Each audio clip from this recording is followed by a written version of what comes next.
রমাজানের গুরুত্ব, আল্লাহর রাসূল সাল্লাল্লাহু আলাইহি ওয়াসাল্লাম এবং সাহাবীদের জীবনের আমল নিয়ে 10টি পৃথক কাহিনী ও ফজিলত এখানে বিস্তারিতভাবে তুলে ধরা হলো। আসসালামু আলাইকুম ওয়া রাহমাতুল্লাহ। প্রিয় ভাই ও বোন, ইসলাম ও আল্লাহর সন্তুষ্টির খাতিরে আপনার জীবনের ব্যস্ততা থেকে কিছুটা সময় আমি চেয়ে নিচ্ছি। আজ রহমতের এই দিনে আমরা কি সেই আমলগুলোর কথা শুনব না, যা জান্নাতের পথকে আমাদের জন্য সহজ করে দিতে পারে? আমরা কি চাই না আমাদের এই রমজানটি গত বছরের চেয়েও বেশি সওয়াবের হোক? রমজান এসে গেছে, আর এই মাসটি হলো নিজেকে আল্লাহর কাছে সঁপে দেওয়ার মাস। আপনি যাতে প্রতিটি দিন সঠিকভাবে আমল করতে পারেন, সেই জন্য আমরা 30 দিনে 30টি বিশেষ ভিডিওর একটি সিরিজ নিয়ে আসছি। আমাদের এই আয়োজন কেবল আপনার এবং আমার পরকালের নাজাতের উসিলা হওয়ার জন্য। তাই দ্বীন ইসলাম কায়েমের এই মিছিলে শরিক হতে এবং ইসলামের আলো সবার মাঝে ছড়িয়ে দিতে দয়া করে চ্যানেলটি সাবস্ক্রাইব করে পাশে থাকুন। আপনার একটি সাবস্ক্রিপশন হতে পারে দ্বীনি দাওয়াতের একটি বড় অংশ। চলুন হৃদয় দিয়ে অনুভব করি আজকের এই ঈমান জাগা নিয়ে আলোচনা। আজকে আমাদের সিরিজের প্রথম পর্ব, রমাজানের গুরুত্ব, আল্লাহর রাসূল সাল্লাল্লাহু আলাইহি ওয়াসাল্লাম এবং সাহাবীদের জীবনের আমল নিয়ে 10টি পৃথক কাহিনী ও ফজিলত এখানে বিস্তারিতভাবে তুলে ধরা হলো। প্রথম পাঠে রয়েছে প্রথম রাতের ঘোষণা ও শয়তানের বন্দিদশা।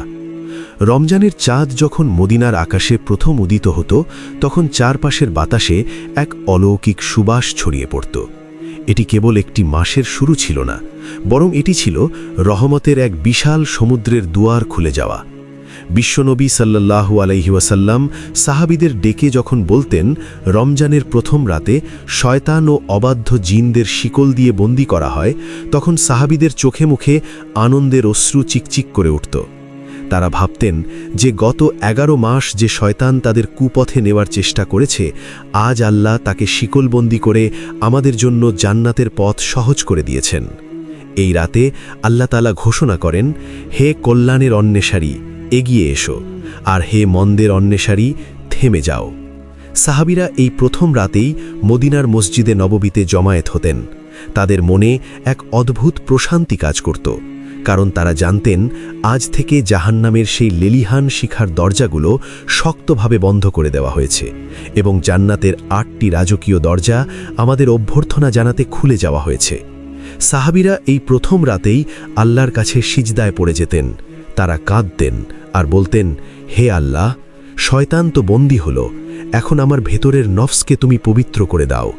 তারা জানতেন এই মাসটি হলো নিজেকে নতুন করে গড়ার শ্রেষ্ঠ সুযোগ। মদিনার প্রতিটি অলিগলি থেকে তখন তাসবিহ আর তাহলিলের শব্দ ভেসে আসত। তারা কেবল উপোস থাকার প্রস্তুতি নিতেন না, বরং হৃদয়ের গহীন থেকে পাপাচার মুছে ফেলে আল্লাহর নূরে নিজেকে রাঙানোর সংকল্প করতেন। এই প্রথম রাতটি ছিল তাদের কাছে এক আধ্যাত্মিক বিপ্লবের রাত, যেখানে প্রতিটি মোনাজাত ছিল আরশে আজিম কাঁপিয়ে দেওয়ার মতো করুণ আর গভীর। দ্বিতীয় পাঠে রয়েছে বদর যুদ্ধের সাহসিকতা ও রোজার শক্তি। ইতিহাসের পাতায় 17ই রমজান এক রক্তঝরা কিন্তু বিজয়ের মহাকাব্য। হিজরি 2য় সালের সেই তপ্ত মরুভূমির তপ্ত বালুর উপর দাঁড়িয়ে 313 জন সাহাবী যখন কুরাইশদের বিশাল বাহিনীর মুখোমুখি হয়েছিলেন, তখন তাদের পেট ছিল ক্ষুধায় শূন্য, কিন্তু অন্তর ছিল আল্লাহর ঈমানে পূর্ণ। অনেকে আজ মনে করেন রোজা রাখলে শরীর দুর্বল হয়ে যায়, কাজ করা কঠিন হয়, কিন্তু বদরের সাহাবীরা প্রমাণ করেছিলেন যে রোজা হলো মুমিনের ঢাল এবং শক্তির উৎস। প্রচণ্ড রোদ, তৃষ্ণায় ফেটে যাওয়া বুক আর ক্লান্ত দেহ নিয়েও তারা তলোয়ার হাতে গর্জে উঠেছিলেন। রাসূলুল্লাহ যখন সিজদায় পড়ে কাঁদছিলেন আর বলছিলেন, হে আল্লাহ, আজ যদি এই মুষ্টিমেয় দল ধ্বংস হয়ে যায়, তবে তোমার নাম নেওয়ার মতো কেউ থাকবে না, তখন আসমান থেকে ফেরেশতারা নেমে এসেছিলেন রোজাদারদের সাহায্য করতে। সাহাবীরা দেখেছিলেন ক্ষুধার্ত পেটে যখন তারা আঘাত করছেন, তখন তাদের হাতে আসমানি শক্তি কাজ করছে। এই কাহিনী আমাদের চোখে আঙুল দিয়ে দেখিয়ে দেয় যে রমজান অলস হয়ে ঘুমিয়ে থাকার মাস নয়, বরং এটি হলো বাতিলের বিরুদ্ধে লড়াই করার এবং নিজের ভেতরের দুর্বলতাকে জয় করার মাস। বদরের সেই রণাঙ্গন আজও আমাদের মনে করিয়ে দেয় যে আল্লাহর উপর অটল বিশ্বাস থাকলে শূন্য পেটও পৃথিবীর সবচেয়ে শক্তিশালী অস্ত্রে পরিণত হতে পারে। সাহাবীদের সেই আত্মত্যাগ আর বীরত্ব গাথা আমাদের শেখায় যে রোজা হল সাহসের প্রতীক, ধৈর্যের মহড়া আর বিজয়ের সোপান। তৃতীয় পাঠে রয়েছে হজরত জিব্রাইল আলাইহিসসালাম ও রাসূল সাল্লাল্লাহু আলাইহি ওয়াসাল্লামের কুরআন পাঠ। রমজান মাসের অস্তিত্বই হল কুরআনের জন্য। এই মাসে লাউহে মাহফুজ থেকে দুনিয়ার আকাশে নূর হিসাবে কুরআন নাজিল হয়েছিল। প্রতি রমজানে এক অপূর্ব দৃশ্যের অবতারণা হতো মদিনায়। সিদরাতুল মুনতাহা থেকে হজরত জিব্রাইল আলাইহিসসালাম নেমে আসতেন পৃথিবীতে। তিনি আল্লাহর হাবিব সাল্লাল্লাহু আলাইহি ওয়াসাল্লামের সাথে মুখোমুখি বসতেন। তারা একে অপরকে কুরআন তিলাওয়াত করে শোনাতেন। ভাবুন তো সেই দৃশ্যটি, একদিকে ওহির ফেরেশতা আর অন্যদিকে রাহমাতুল্লিল আলামিন। দুইজন মিলে যখন কুরআনের আয়াতগুলো তিলাওয়াত করতেন তখন আরশ থেকে রহমত ঝরে পড়ত। সাহাবীরা এই সুন্নাতকে এমনভাবে আঁকড়ে ধরেছিলেন যে রমজান আসলে তাদের ঘরগুলো যেন এক একটি ছোট ছোট মাদ্রাসায় পরিণত হতো। হজরত ওসমান রাদিয়াল্লাহু আনহুর মতো সাহাবীরা প্রতিদিন একবার পূর্ণ কুরআন খতম করার চেষ্টা করতেন। রাতের গভীরে যখন মদিনার রাস্তা দিয়ে কেউ হেঁটে যেত তখন প্রতিটি বাড়ি থেকে মৌমাছির গুঞ্জনের মতো কুরআন তিলাওয়াতের শব্দ ভেসে আসত।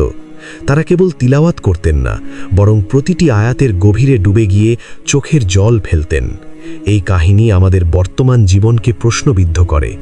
আমরা কি রমজানে কেবল সোশ্যাল মিডিয়ায় সময় কাটাই, নাকি কুরআনের সেই মিষ্টতা অনুভব করার চেষ্টা করি? সাহাবীদের সেই কুরআন প্রেম আমাদের শেখায় যে রমজানের আসল হক হল কুরআনের আলোয় নিজের আত্মাকে আলোকিত করা এবং আল্লাহর বাণীর সাথে এক গভীর মিতালি তৈরি করা।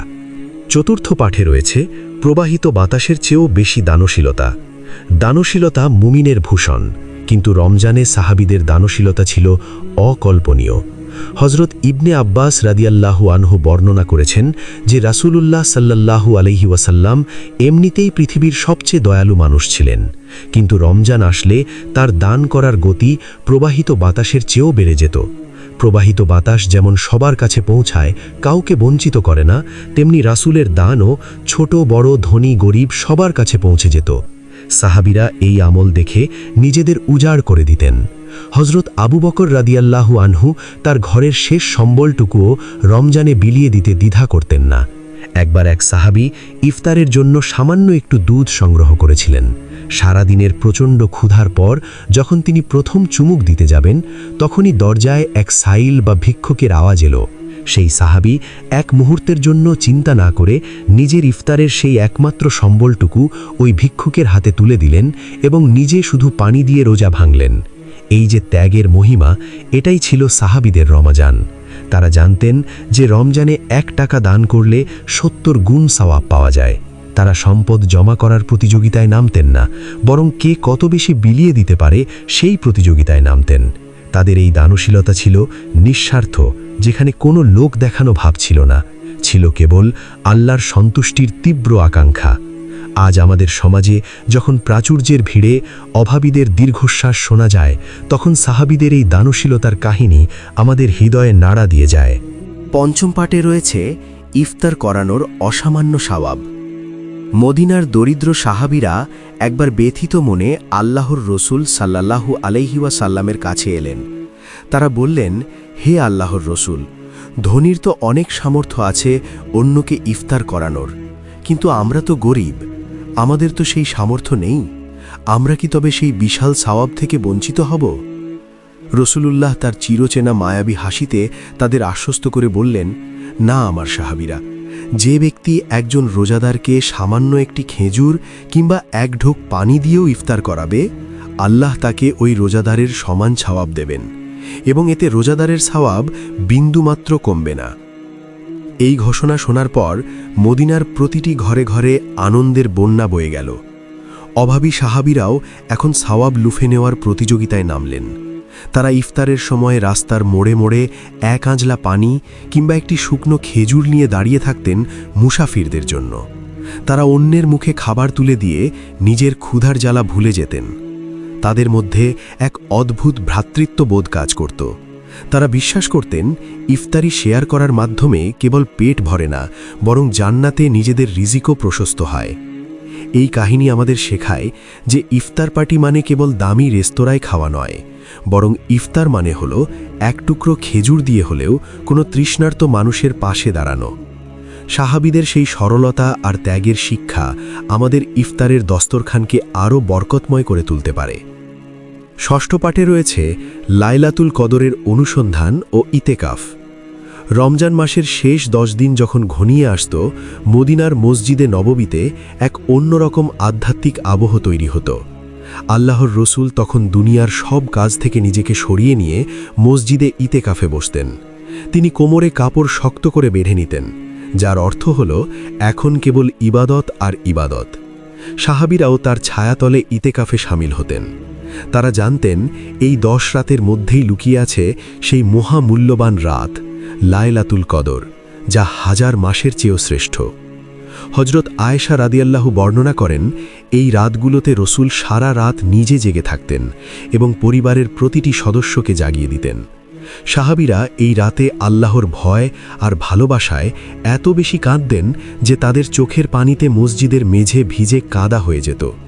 তারা প্রতিটি সেকেন্ডকে দামি মনে করতেন। তাদের বিশ্বাস ছিল, যদি একবার এই রাতে আল্লাহর ক্ষমা পাওয়া যায় তবে জীবনের সব গুনাহ ধুয়ে মুছে সাফ হয়ে যাবে। তারা জানতেন এই এক রাতের ইবাদত মানে 80 বছরের ইবাদত। তাই ক্লান্তিকে তারা জয় করেছিলেন ঈমানি শক্তি দিয়ে। সেজদায় পড়ে থাকা অবস্থায় তাদের পিঠের ওপর দিয়ে রাত কাবার হয়ে যেত, তবুও তাদের ক্লান্তি আসত না।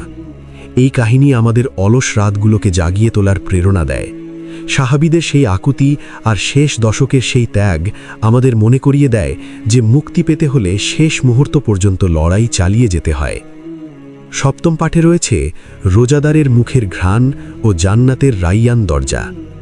তপ্ত মরুভূমির রোদে যখন সাহাবীদের গলা শুকিয়ে কাঠ হয়ে যেত, যখন খিদের জ্বালায় কথা বলাও দায় হতো, তখন তারা ভেঙে পড়তেন না, কারণ তাদের কানে বাজত রসুলুল্লাহর সেই অভয় বাণী, আল্লাহর কসম, যার হাতে আমার প্রাণ, রোজাদারের মুখের দুর্গন্ধ যা ক্ষুধার কারণে হয়, আল্লাহর কাছে মিশক আম্বারের সুঘ্রাণের চেয়েও বেশি প্রিয়। সাহাবীরা এই সম্মানের কথা ভেবে তৃষ্ণার কষ্টকে অমৃত মনে করতেন। তারা জানতেন দুনিয়ার এই সাময়িক কষ্ট আখিরাতের চিরস্থায়ী আরামের গ্যারান্টি।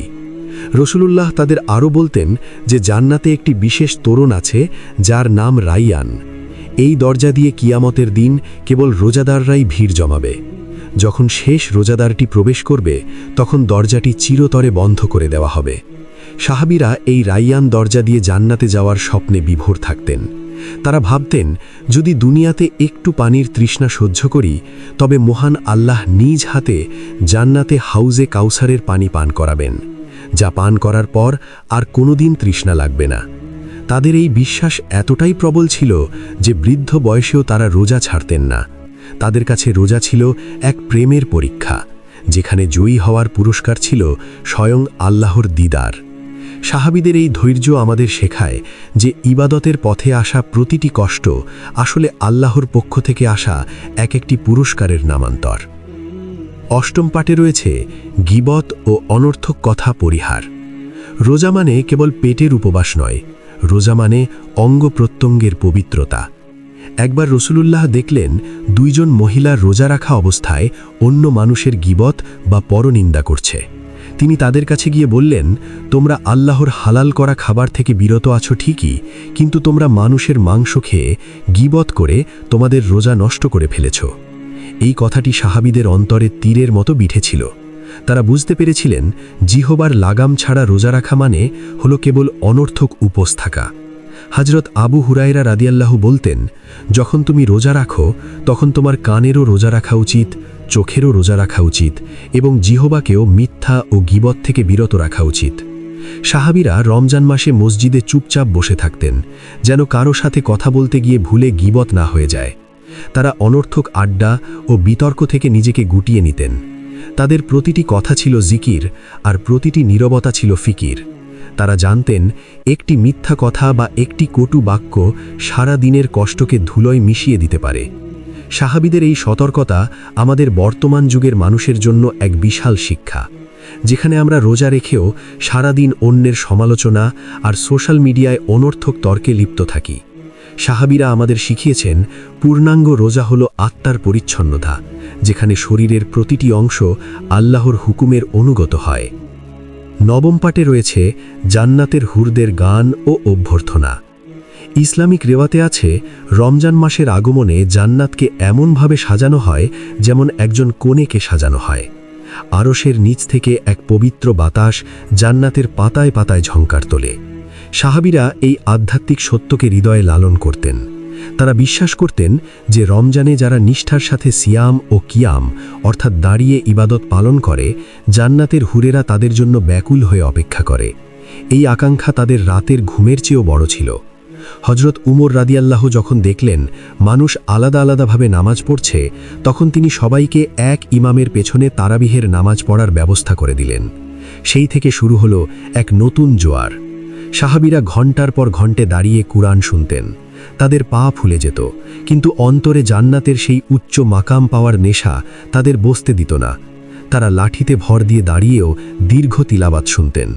তাদের কাছে প্রতিটি সেজদা ছিল জান্নাতের এক একটি ধাপ অতিক্রম করা। এই কাহিনী আমাদের অলস রাতগুলোকে জাগিয়ে তোলার প্রেরণা দেয়। সাহাবীদের সেই আকুতি আর শেষ দশকের সেই ত্যাগ আমাদের মনে করিয়ে দেয় যে মুক্তি পেতে হলে শেষ মুহূর্ত পর্যন্ত লড়াই চালিয়ে যেতে হয়। দশম পাঠে রয়েছে গুনাহ মাফের শেষ সুযোগ। রমজানের বিদায় ঘণ্টা যখন বাজত, তখন মদিনার ঘরে ঘরে খুশির বদলে কান্নার রোল পড়ে যেত। সাহাবীরা ঈদের আনন্দে আত্মহারা হতেন না, বরং মুশড়ে পড়তেন এই ভেবে যে বরকতের এই মাস কি তবে চলেই গেল? আমি কি পারলাম নিজেকে জাহান্নাম থেকে মুক্ত করতে? রসুলুল্লাহ মিম্বরে উঠে যখন 3 বার আমিন বলেছিলেন, তার একটি ছিল সেই ব্যক্তির জন্য যে রমজান পেল অথচ নিজের গুনাহ মাফ করাতে পারল না, তার জন্য ধ্বংস অনিবার্য। সাহাবীরা এই সতর্কবাণী শুনে ভয়ে কাঁপতেন। রমজানের শেষ রাতে তারা ইবাদতে ডুবে থাকতেন এবং আল্লাহর কাছে আহাজারি করতেন। তারা বলতেন, হে আল্লাহ, আমাদের এই রোজাগুলো কবুল করে নাও। আমাদের নামগুলো জাহান্নামের তালিকা থেকে কেটে জান্নাতের তালিকায় লিখে নাও। তারা আগামী 6 মাস পর্যন্ত আল্লাহর কাছে এই দোয়া করতেন যেন তাদের রমজানের আমলগুলো কবুল করা হয়, আর বাকি 6 মাস তারা দোয়া করতেন পরবর্তী রমজান পাওয়ার জন্য। তাদের কাছে রমজান ছিল এক বার্ষিক আধ্যাত্মিক রিচার্জ, যা দিয়ে তারা সারা বছর চলতেন। এই 10টি কাহিনী আমাদের মনে করিয়ে দেয় যে রমজান কেবল ক্যালেন্ডারের একটি মাস নয়, এটি হলো মহান রবের পক্ষ থেকে আসা এক ক্ষমার চিঠি। সাহাবীদের মতো আমাদেরও উচিত প্রতিটি রমজানকে জীবনের শেষ রমজান মনে করে আমল করা এবং আল্লাহর ক্ষমা নিশ্চিত করা।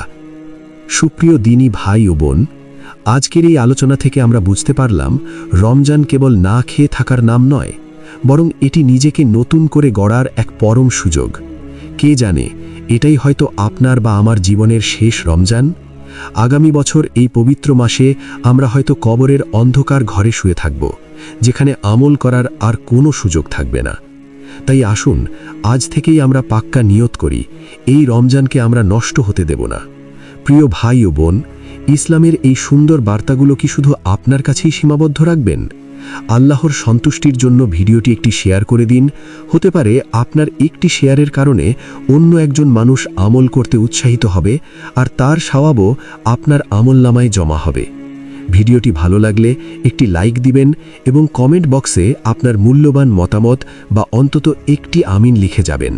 আর মনে রাখবেন, আমাদের এই 30 দিনের 30টি ভিডিওর সিরিজটি মিস করতে না চাইলে এখনই চ্যানেলটি সাবস্ক্রাইব করে বেল আইকনটি চেপে রাখুন। আল্লাহ আমাদের সবাইকে এই রমজানে কবুল করুন এবং জান্নাতুল ফিরদাউসের মেহমান হিসেবে পছন্দ করে নিন। দেখা হচ্ছে আগামীকালের নতুন কোনো পর্বে ইনশাআল্লাহ। ততক্ষণ পর্যন্ত ভালো থাকুন, সুস্থ থাকুন। আসসালামু আলাইকুম ওয়া রাহমাতুল্লাহ।